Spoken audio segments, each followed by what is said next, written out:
নমস্কার, আমি অ্যাস্ট্রো আচার্য সুস্মিতা শাস্ত্রী আবার হাজির হলাম।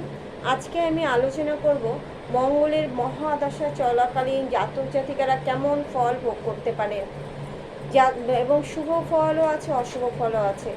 তো এই দুটো নিয়েই আমি আজকে কিছুটা আলোচনা করব। তার আগে আপনাদের অসংখ্য ধন্যবাদ আমার ভিডিওগুলো দেখার জন্য এবং লাইক করার জন্য। যারা সাবস্ক্রাইব করেছেন তাদের অনেক ধন্যবাদ। যারা এখনও সাবস্ক্রাইব করেননি তারা সাবস্ক্রাইব করবেন এবং কমেন্টে লিখবেন আপনাদের কেমন লাগছে এবং কী জানতে চান। আর আমার সাথে যদি যোগাযোগ করতে চান, আমার ফোন নম্বর হচ্ছে 9123841700। আজকে আমি মঙ্গলের দশা মহাদশা চলাকালীন কিংবা অন্তর্দশা তো হয়, মহাদশা, অন্তর্দশা, প্রত্যন্তর্দশা, সূক্ষ্ম দশা, প্রাণদশা, এগুলোতেও একটা হবে। কিন্তু মহাদশাটাই হচ্ছে আমাদের অনেক দিন ধরে চলে, তারপরে অন্তর্দশা, তারপরে প্রত্যন্ত দশা, এইভাবে প্রাণদশাটা একদিন, দুদিন, 3 দিনের ব্যবধান। সুতরাং সেটা সেই সূক্ষ্ম যে বিচারগুলো সেটা প্রাণদশা থেকেই হয়। আজকে আমি মহাদশা নিয়ে আলোচনা করছি। মঙ্গলের মহাদশা চলাকালীন জাতক জাতিকাদের লগ্ন চার্টে যে মঙ্গল পজিশন আছে সেই হিসাবে বিচারটা হয়। ধরুন কারো চার্টে মঙ্গল কেন্দ্র কোণে কিংবা উচ্চস্থ, স্বক্ষেত্রস্থ, মূল ত্রিকোণে যদি থাকে, শুভ গ্রহের দৃষ্টি শুভ গ্রহের সাথে, মিত্র গ্রহের সাথে থাকে, তাহলে মঙ্গলের মহাদশা চলাকালীন তার সুফল সে পাবে। শুভ ফল কীরকম পেতে পারে? ধরুন কেউ মিলিটারিতে আছে, পুলিশে আছে, তার পদোন্নতি হবে, উন্নতি হবে।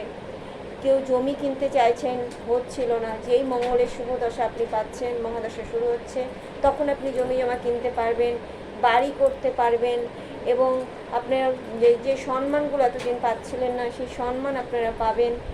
নানান ধরনের পরাক্রমে জয় হবে, শত্রু থেকে মুক্তি হবে, শত্রু জয়ী হবেন আপনারা। ভাতৃসুখ পাবেন, স্ত্রী সুখ, ভাতৃসুখ এগুলো পাবেন। তো মঙ্গলের দশা শুভ হলে মানুষ এই শুভগুলো তারা ভোগ করে মঙ্গলের দশা চলাকালীন।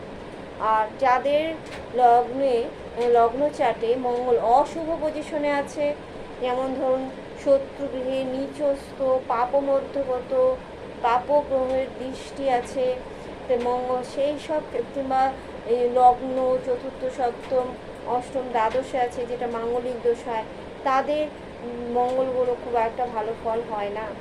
যেমন ধরুন যাদের মঙ্গল নিচস্থ, পাপ মধ্যগত, পাপগ্রহের দৃষ্টিগত, এইসব যাদের আছে, মঙ্গল অশুভ পজিশনে আছে, তাদের মঙ্গলে মহাদশা চলাকালীন খুবই খারাপ যায়। যেমন ধরুন শারীরিক রোগ ভোগ হয়, জমি জমা বিক্রি করতে হয়, ঋণগ্রস্ত হয়, তারপরে ধরুন ভাতৃহানি হয়, ভাতৃসুখ সে পায় না সেই সময়।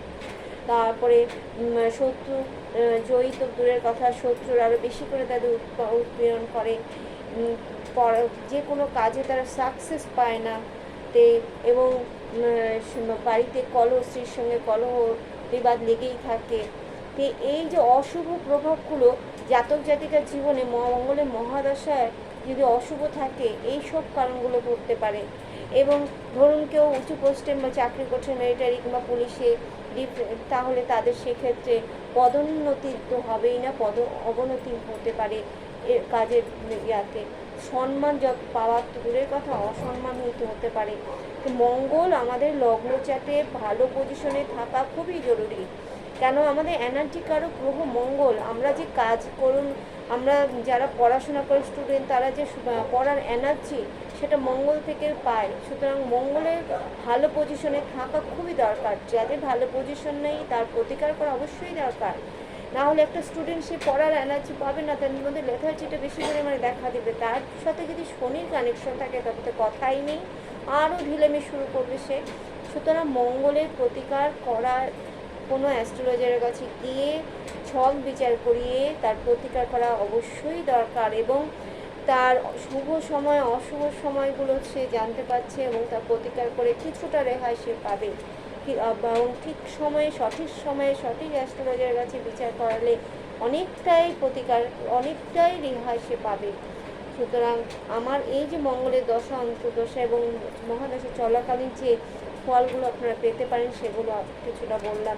আপনাদের কেমন লাগলো অবশ্যই কমেন্ট করে জানাবেন, এবং কী জানতে চান সেটাও জানাবেন। যারা যারা সাবস্ক্রাইব করেনি তারা সাবস্ক্রাইব করবেন, শেয়ার করবেন। নমস্কার।